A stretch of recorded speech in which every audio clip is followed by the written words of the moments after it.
ಸ್ವಾಮೀಜಿಯವರಂದ್ರೆ ಮೊದಲು ನಮ್ಮ ಸ್ವಾಮೀಜಿಯವರು ನೆನಪಾಗ್ತಾರೆ. ಶ್ರೀ ವಿಶ್ವೇಶ್ವರ ತೀರ್ಥ ಸ್ವಾಮೀಜಿಯವರು ಪೇಜಾವರಣ ಉಡುಪಿ. ಅವ್ರನ್ನ ನಾವು ನೋಡಿಲ್ಲ ಅಂದ್ರೂ ಕೂಡ ಅವ್ರ ಬಗ್ಗೆ ನಾವು ಹೇಳ್ತೀವಿ. ಇಂಥ ಸುಂದರವಾದ ಸ್ವರ್ಗವನ್ನು ಅವ್ರು ಕ್ರಿಯೇಟ್ ಮಾಡ್ಯಾರಂದ್ರೆ ಅವ್ರ ಬಗ್ಗೆ ನಾವು ಹೇಳ್ಬೇಕಾಗ್ತದ.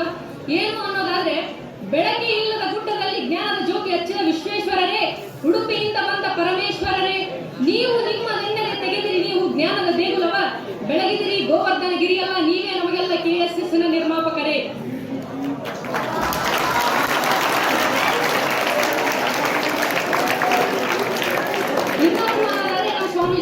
ನಮ್ಮ ಸ್ವಾಮೀಜಿಯವರು ಅಂದ್ರೆ ಶ್ರೀ ಶ್ರೀ ವಿಶ್ವೇಶ್ವರ ತೀರ್ಥ ಪ್ರಸನ್ನ ತೀರ್ಥ ಸ್ವಾಮೀಜಿಯವರು ಪೇಜಾವರಣ ಉಡುಪಿ. ಅವರು ನಾವು ಮರ್ದಿನ ಬಂದಿದ್ರು, ಬಂದು ಹೇಳಿದ್ರು, ವಿದ್ಯಾರ್ಥಿಗಳು ಗೈಡ್ ಆಗ್ಬೇಕು, ಒಳ್ಳೆ ಮಾರ್ಗದರ್ಶನವನ್ನ ಇಟ್ಕೋಬೇಕು, ದ್ರೋಣರು ನಿಮ್ಮನ್ನ ಗೈಡ್ ಮಾಡ್ತಿದ್ದಾರೆ, ನೀವು ಗೈಡ್ ಆಗ್ಬೇಕು, ಅಂದ್ರೆ ನೀವು ಚೆನ್ನಾಗಿ ದಾರಿಯನ್ನ ಇಟ್ಕೋಬೇಕು.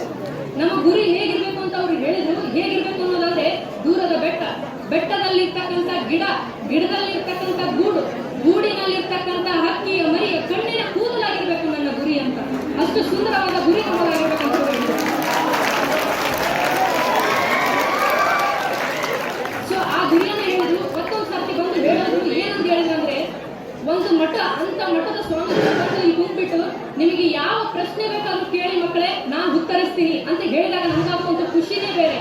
ನಮ್ಮ ಸ್ವಾಮೀಜಿಯವರು ಬಂದು ಹೋದಾಗ ನಮ್ಗಾಗೋ ಖುಷಿನೇ ಬೇರೆ. ಬೇರೆ ಸ್ವಾಮೀಜಿಯವರು ಬರ್ತಿರ್ತಾರ, ಬಟ್ ಮನೆಗೆ ತಂದೆ ಬರೋದೇ ಬೇರೆ, ದೊಡ್ಡಪ್ಪ ಚಿಕ್ಕಪ್ಪ ಅವ್ರು ಬರೋದೇ ಬೇರೆ. ನಮ್ಮ ಸ್ವಾಮೀಜಿಯವರು ಬಂದ್ರೆ ಅಂತ ಒಂದು ಖುಷಿ ಆಗುತ್ತಾ ಅಂತ ಹೇಳ್ತೀನಿ. ಅದಾದ ನೆಕ್ಸ್ಟ್ ಬರೋದಂದ್ರೆ ಮ್ಯಾನೇಜ್ ಮಾಡ್ತಿರೋದಕ್ಕೆ ನಾವು ಚೆನ್ನಾಗಿ ಒಂದು ಕಾಲೇಜನ್ನು ನಡೆಸಲಿಕ್ಕೆ ಆಗ್ತಿರೋದು. ಅದರಲ್ಲಿ ಇಂಪಾರ್ಟೆಂಟ್ ಅನ್ನೋದಾದ್ರೆ ಡಾಕ್ಟರ್ G.K. ಸತ್ಯಮೂರ್ತಿ ಆಚಾರ್ಯ ಸರ್, ಅವ್ರ ಬಗ್ಗೆ ಏನ್ ಹೇಳ್ಬೇಕು ಅನ್ನೋದಾದ್ರೆ, ಅವರು ರಾಮಾಯಣವನ್ನ ಹೇಳ್ತಾರೆ. ರಾಮಾಯಣ ಹೇಗೆ ಹೇಳ್ತಾರೆ ಅನ್ನೋದಾದ್ರೆ, ಒಂದು ಗಿಡದಲ್ಲಿ 100 ಹಕ್ಕಿ ಕುಂತವಪ್ಪ ಅಂದ್ರೆ 100 ಹಕ್ಕಿ ಹೊಡ್ಯಾಕ 100 ಕಲ್ ಬೇಕೇನು? ಇಲ್ಲ, ಒಂದ ಕಲ್ ಸಾಕು 100 ಹಕ್ಕಿ ಹೊಡ್ಯಾಕ. ಹಂಗ 100 ನೊಂದ ವಿದ್ಯಾರ್ಥಿಗಳ ಮನಸ್ಸನ್ನು ಶುದ್ಧಿಗೊಳಿಸ್ಲಿಕ್ಕೆ ಡಾಕ್ಟರ್ ಸರ್ನ ಒಂದು ರಾಮಾಯಣದ ಪಾಠ ಸಾಕು, ಅಷ್ಟು ಖುಷಿ ಕೊಡ್ತಕ್ಕಂಥ ರಾಮಾಯಣ ಒಂದು ಕ್ಲಾಸ್.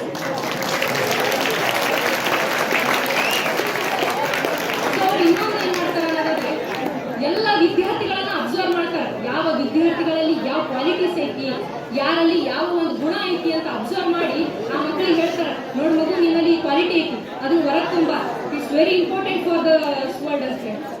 ಅವ್ರು ನೆಕ್ಸ್ಟ್ ಬರೋರಪ್ಪ ಅಂದ್ರೆ ಪ್ರಿನ್ಸಿಪಾಲ್ಸ್. ಅವರು ಎಲ್ಲ ಚೆನ್ನಾಗಿ ಮ್ಯಾನೇಜ್ ಮಾಡ್ಕೊಂಡು ಯಾರ ಮಕ್ಕಳನ್ನ ಯಾವ ತರ ಹ್ಯಾಂಡಲ್ ಮಾಡಬೇಕು, ಪ್ರಿನ್ಸಿಪಲ್ ಪೇರೆಂಟ್ಸ್ನ, ಮಕ್ಕಳನ್ನ, ಮ್ಯಾನೇಜ್ಮೆಂಟ್ ಅವ್ರನ್ನ, ಕಾಲೇಜ್ನ A to Z ಅವ್ರು ನೋಡ್ಕೊಂಡು ಹೋಗ್ತಿದ್ದಾರೆ. ಅವ್ರು ಎಲ್ಲರನ್ನೂ ಈಕ್ವಲ್ ಆಗಿ ಟ್ರೀಟ್ ಮಾಡಿ, ಸರಿ ಇವತ್ತಿಂತದಿಲ್ಲ ಅಂದ್ರೆ ಅಂತದನ್ನ ಅರೇಂಜ್ ಮಾಡಿ ಎಲ್ಲಾನು ಈಕ್ವಲ್ ಆಗಿ ನೋಡ್ಕೊಂಡು ಹೋಗಿ, ಯಾವ ಮಗುವಿಗೆ ಏನು ತೊಂದರೆ ಆಗಿದೆ ಅದನ್ನ ಆನ್ ದ ಸ್ಪಾಟ್ ಕೊಡಿಸ್ತಾರೆ. ಅವರು ಅಂದ್ರಪ್ಪ ಅಂದ್ರೆ ನಮ್ಮ principal sir Mahendra sir. So ಇನ್ನು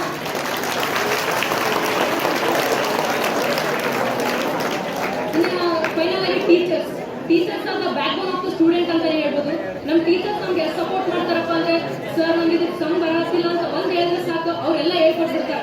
ನಿನ್ನಿಂದ ಯಾಕಾಗಲ್ಲ, ಎಂತೆಂಥವ್ರು ಏನಾಗ್ತಾರೆ, ನಿನ್ಗೆ ಯಾಕಾಗಲ್ಲ, ಬೂಟ್ ಪಾಲಿಶ್ ಮಾಡೋರು ಅಬ್ರಾಹಿಂ ಲಿಂಕನ್ ಆಗ್ತಾರ, ಪೇಪರ್ ಹಾಕೋರು APJ ಅಬ್ದುಲ್ ಕಲಾಂ ಆಗ್ತಾರ, ಮಧ್ಯರಾತ್ರಿ ಮನೆ ಬಿಟ್ಟವ್ರು ಆಗ್ತಾರೆ. ನಿಮ್ಗೆ ಸಣ್ಣ ಸಂಬರವತ್ತೆ, ಇಷ್ಟು ಚೆನ್ನಾಗಿ ತಿಳ್ಕೋಬೇಕು, ಅವಾಗ ನಿನ್ಗೆ ನಾಲೆಜ್ ಸಿಗ್ತೈತಿ, ಅವಾಗ ನೀನು ಓದಲಿಕ್ಕೆ ಸಾಧ್ಯ ಆಗ್ತೈತಿ. ಸೊ ಹಂಗೆಲ್ಲ ಟೀಚರ್ಸ್ ನಮ್ಗೆ ಭಾಳ ಸಪೋರ್ಟ್ ಮಾಡ್ತಾರ. ಪೇರೆಂಟ್ಸ್ ಕೂಡ ಅದೇ ತರ ಸಪೋರ್ಟಿವ್ ಆಗಿ ನಿಲ್ಬೇಕಂತ ನಾನು ಹೇಳ್ತೀನಿ.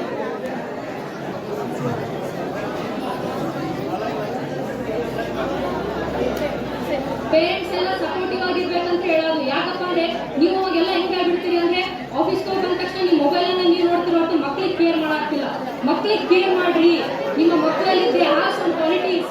ನಾವು ಮೊಬೈಲ್ ನೋಡ್ತೀವಿ, ಇಲ್ಲ ಅಂತಲ್ಲ, ನೀವು ಮೊಬೈಲ್ ಬಿಡ್ರಿ, ನಾವು ಮೊಬೈಲ್ ಬಿಡ್ತೀವಿ, ಆ ಕೆಟ್ಟ ಕಷ್ಟ ನಮಗೆ ಬೇಡ. ಸೊ ನೀವೆಲ್ಲ ತಿಳ್ಕೋಬೇಕು, ನಿಮ್ಮ ಮಕ್ಕಳಲ್ಲಿ ಒಂದು ನಾಲೆಜ್ ಐತಿ, ನಿಮ್ಮ ಮಕ್ಕಳಲ್ಲಿ ಒಂದು ನಾಲೆಜ್ ಐತಿ, ನೀವು ತಿಳ್ಕೋಬೇಕಾದ್ರೂ ಹೊರಗೆ ತರಬೇಕು. ಆ ನಾಲೆಜ್ ಹೊರಗೆ ಬರ್ಬೇಕಂದ್ರೆ ನೀವು ಅವ್ರಿಗೆ ಗೈಡ್ ಮಾಡ್ಬೇಕು. ನೀನ್ ಮಾಡು, ಹಿಂಗ ಆಗುತ್ತಾ, ಮುಂದೆ ಲೈಫ್ ಒಳಗೆ ಇಷ್ಟು ದೊಡ್ಡ ದಾರಿ ಐತಿ, ಅದನ್ನ ತೆರಿ, ಆ ದಾರಿ ಒಳಗೆ ಅಂತ ಹೇಳ್ಬೇಕು. ಅದನ್ನ ಬಿಟ್ಟು ನೀವು ಮೊಬೈಲ್ ನೋಡ್ತೀರಿ, ಅವ್ರು ಮೊಬೈಲ್ ನೋಡ್ತಾರೆ. ಈಗ ಮೊಬೈಲ್ ನೋಡಿ ನಾಳೆ ವೃದ್ಧಾಶ್ರಮಗಳ ತಯಾರಾಗಲಿಕ್ಕೆ, ಇವೆಲ್ಲ ವೃದ್ಧಾಶ್ರಮಗಳು ಮುಚ್ಚಬೇಕು ಅನ್ನೋದಾದ್ರೆ ನೀವು ಮೊಬೈಲ್ ನೋಡೋದು ಬಿಟ್ಟು ನಿಮ್ಮ ಮಕ್ಕಳ ಜೊತೆ ಟೈಮ್ ಸ್ಪೆಂಡ್ ಮಾಡ್ಬೇಕಾಗ್ತದೆ.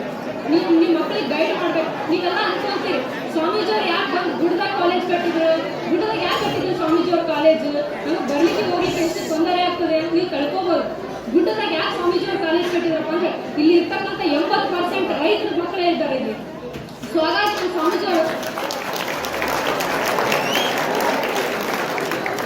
ನಮ್ಮ ಸ್ವಾಮೀಜಿಯವರು ಎಂತ ಒಳ್ಳೆ ಮನಸ್ಸಿನವರು ಅಂತ ಅನ್ನೋದಾದ್ರೆ, ರೈತರ ಹೊಟ್ಟೆ ಮೇಲೆ ಕಾಲಿಡಬಾರದೆಂದು ಗುಡ್ಡವನ್ನು ಆಯ್ದುಕೊಂಡವರು ಪೇಜಾವರ ಮಠದ ಒಡೆಯರು, ಲೋಕಾಧ್ಯಕ್ಷಕರ ಪ್ರಿಯಕರು, ಶುದ್ಧ ಮನಸ್ಸಿನ ಸಿದ್ಧಿ ಪುರುಷರು, ಶ್ರೀ ವಿರಕ್ತರು ಉಡುಪಿ. ಅವರ ಮನಸ್ಸಿನ ನೀವು ತಿಳ್ಕೊಬೇಕು. ಅದಕ್ಕೆ ಅವ್ರು ಗುಡ್ಡದಾಗ ಬಂದು ಕಟ್ಕೊಂಡಾರ. ಈ ರೈತರ ಮೇಲೆ ಕಾಲಿಡಬಾರ್ದು ಹೊಟ್ಟೆ ಮೇಲೆ ಅನ್ನೋ ಒಂದು ಉದ್ದೇಶ ಇಟ್ಕೊಂಡು. ಇನ್ನೊಂದು ನಿಮ್ಗೆ ಅನಿಸ್ತದ, ಅಯ್ಯೋ ಶಿವನೇ, ಇವತ್ತು ಮಕ್ಕಳನ್ನ ಕಾಲೇಜಿಗೆ ಬಿಟ್ಟು ಬಂದೆ, ಅವ್ರಿಗೆ ಹೆಂಗಿರ್ತಾರೋ ಏನೋ, ಅಲ್ಲಿ ಊಟ ವ್ಯವಸ್ಥೆ ಹೆಂಗಿರುತ್ತೋ ಏನೋ, ಎಜುಕೇಶನ್ ಸಿಸ್ಟಮ್ ಹೆಂಗಿರುತ್ತೋ ಏನೋ, ಅಲ್ಲಿ ಲೆಕ್ಚರ್ಸ್ ಸ್ಟಾಫ್ಸ್ ಹೆಂಗಿರ್ತಾರ, ಯಾರು ಚಿಂತೆ ಮಾಡ್ಲಿಕ್ಕೆ ಹೋಗ್ಬೇಡ್ರಿ. ಕಾಲೇಜಿಗೆ ಬಿಟ್ಟಾರ ಎಲ್ಲ ಸಂಪತ್ ಭರಿತ, ಇಲ್ಲಿ ಯಾವುದಕ್ಕೂ ಕೊರತೆ ಇಲ್ಲ. ವಿಶ್ವೇಶತೀರ್ಥ ಸ್ವಾಮೀಜಿಯವರ ಕಾಲೇಜಿನಲ್ಲಿ ಎಲ್ಲ ಚೆನ್ನಾಗಿರ್ಬೇಕನ್ನುವ ವಿದ್ಯಾರ್ಥಿಗಳ ಮನಸ್ಸು ಶುದ್ಧವಾಗಿದ್ದರೆ ಸಾಕು, ಎಲ್ಲ ಸಂಪತ್ ಭರಿತ ಇಲ್ಲಿ. ನೀವು ತಿಳ್ಕೊಂಡು ಮಕ್ಕಳಿಂದ ಇಲ್ಲಿ ಬಿಡಬೇಕು. ನೀವು ನಿಮ್ಮ ಮಕ್ಕಳಲ್ಲಿ ಒಂದು ಛಲ ಅನ್ನೋದು, ಹಠ ಅನ್ನೋದು ತುಂಬಬೇಕು. ಅವತ್ತಿನ ಒಬ್ಬ ಸ್ಟ್ರೀಟ್ ಕ್ಲೀನರ್ ಇವತ್ತಿನ ಒಬ್ಬ ರಿನೋಲ್ಡೋ ಆಗ್ತಾನ, ಅವತ್ತಿನ ಕಾರ್ ಕ್ಲೀನರ್ ಇವತ್ತಿನ ಅಂಬಾನಿ ಆಗ್ತಾನ, ಅವತ್ತಿನ ಎಲ್ಲ ಒಬ್ಬ ಸೋಲ್ತಿರ್ತಕ್ಕಂಥ ಬೂಟ್ ಪಾಲಿಶ್ ಮಾಡೋ ಅಬ್ರಾಹಿಂ ಲಿಂಕನ್ ಆಗ್ತಾನ. ನಿನ್ನಲ್ಲಿ ಯಾಕಾಗಲ್ಲ? You have some knowledge, it bring out ಅಂತ ನೀವು ತಿಳಿಸ್ಬೇಕಾಗುತ್ತೆ. ಸೊ ಹಾಗಾಗಿ ನಿಮ್ಮ ಮಕ್ಕಳಿಗೆ ಇನ್ನು ಸೀನಿಯರ್ಸ್ ಅಪ್ಪ ಅಂದರೆ ಸೀನಿಯರ್ಸ್ ಕಾಲೇಜೆಲ್ಲ ಬಿಟ್ಟು ಹೋಗ್ಲಿಕ್ಕತ್ತೀರಿ. ನೀವು ಭಾಳ ಕಾಲೇಜನ್ನು ಮಿಸ್ ಮಾಡ್ಕೊತೀರಿ ಅಂತ ಹೇಳ್ಬೋದು. ಕಾಲೇಜನ್ನು ಯಾವ ಥರ ಮಿಸ್ ಮಾಡ್ಕೊತೀರಿ ಅನ್ನೋದಾದ್ರೆ, ಇಲ್ಲಿ ಇರ್ತಕ್ಕಂಥ environment, teachers, parents, principal, management, Ramayana, Vishnu Sahasranama, ಇಲ್ಲಿ ಮಾಡಿರ್ತಕ್ಕಂಥ ಎಂಜಾಯ್ಮೆಂಟ್ಸ್, ಹಾಸ್ಟೆಲ್, ರೂಮ್ಮೇಟ್ಸ್, ವಾರ್ಡನ್ಸ್ ಎಲ್ಲ ಮಿಸ್ ಮಾಡ್ಕೊತೀರಿ. ಸೊ ಫೈನಲಿ ನೀವೆಲ್ಲ ಅನ್ಕೊಂಡ್ರಿ, college it is a college neither vacated, not be destroyed. There is no path to happiness in a KSS. Happiness is the path itself in the KSS. So thank you for giving me such a wonderful